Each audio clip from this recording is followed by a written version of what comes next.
वर्ष 2010 में तत्कालीन राष्ट्रपति श्रीमती प्रतिभा देवी सिंह पाटिल जी ने बहुमुखी प्रतिभा के लिए राष्ट्रीय बाल पुरस्कार से सम्मानित किया।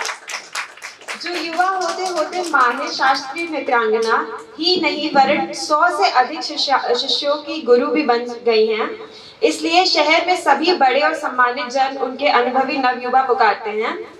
विभुगत 10 वर्षों से पद्म विभूषण डॉक्टर सोनल मानसिंह राज्यसभा सदस्य की प्रिय शिष्या हैं तथा उनके साथ अक्सर विभिन्न शहरों में प्रस्तुतियां देती रही हैं। तो जोरदार तालियां हो जाए विभू बाजपेयी के लिए। बहुत प्रणाम। आज की इस संध्या को सजाने के लिए श्वेता आंटी को ढेर सारी बधाइयाँ और मुझे आज आमंत्रित करने के लिए सर्वेश अंकल को ढेर सारा धन्यवाद। मैं बहुत छोटे से का समय में अपनी बात रख देना चाहूँगी। एक तो जब हम महिला सशक्तिकरण की बात करते हैं तो वो सिर्फ किसी एक डायमेंशन की बात नहीं है कि इकोनॉमिक एम्पावरमेंट हो या सोशल एम्पावरमेंट हो, वो हर डायमेंशन की बात है। Physical, psychological, social, cultural, legal, हर लेवल पर उनके सशक्तिकरण की आवश्यकता है और वो तभी हो सकता है जब स्वयं महिला खुद को सशक्त महसूस करे और अपना स्टैंड लेना सीखे। मैं या मेरे जैसी लड़कियां आज अगर इस तरह बोल सकती हैं, सशक्त होकर के अपनी बात रख सकती हैं, तो वो इसलिए कि हमारी जो प्रेरणा रही है वो भी एक सशक्त महिला रही है। मैं बहुत दूर नहीं जाना चाहूँगी। मैं सबसे पहला और सबसे सशक्त जिन्हें एडमायर करती हूँ और शायद जिनके जैसा मैं बनना चाहती हूँ वो खुद मेरी माँ है, डॉक्टर अलका वाजपेयी जी। बचपन से लेके आज तक चाहे मेरा करियर रहा हो, चाहे छोटी सी चीज़ चाहे खरीदनी हो या कुछ भी करना हो, वो हर निर्णय मैंने उनको लेते हुए देखा है, उन निर्णयों को इम्प्लीमेंट करते हुए देखा है और उनकी जिम्मेदारी लेते हुए देखा है। तो आई थिंक डिसीजन मेकिंग एक बहुत इम्पॉर्टेंट फैक्टर है जो व्यवहारिक एक डायमेंशन है, बिहेवियरल डायमेंशन है। सिर्फ ये नहीं कि दूसरे लोग आपको सम्मान दें, लेकिन आप जब तक स्वयं का सम्मान नहीं करेंगे कोई और आपका सम्मान नहीं करेगा।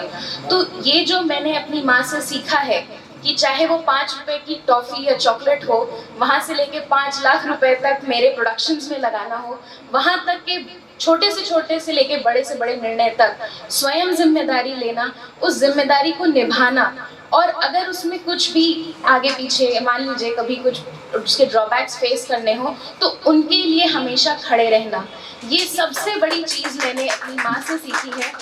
और इसी के साथ अगर मैंने कुछ सीखा है तो वो है मेरी गुरुजी डॉक्टर सोनल मानसिंह जी, जो स्वयं पद्म विभूषण हैं और इस समय राज्यसभा की सांसद हैं।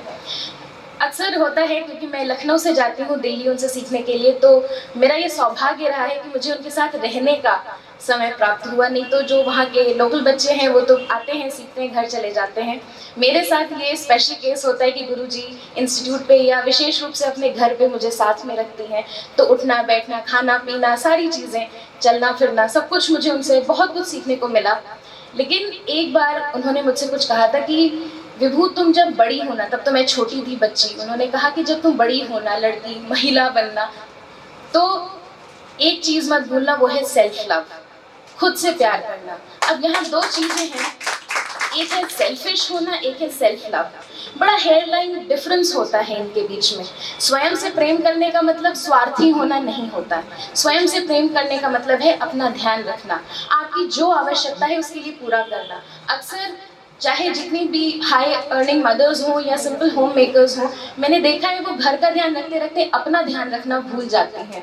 तो ये एक बहुत छोटी सी बात जो उन्होंने मुझसे कही थी कि बेटा तुम आगे बड़े होगे, बहुत सी चीज़ें होंगी, ट्रैवल करोगे, आगे नए जगहों पर जाओगे, तो ये एक सेल्फ लव की जो चीज़ है ये मत भूलना। खुद का ध्यान रखना, खुद की केयर करना, चाहे जो भी करना, जो भी करियर, जो भी प्रोफेशन हो तुम्हारा, जैसे भी घर में रहो, लेकिन खुद से प्यार करना मत भूलना।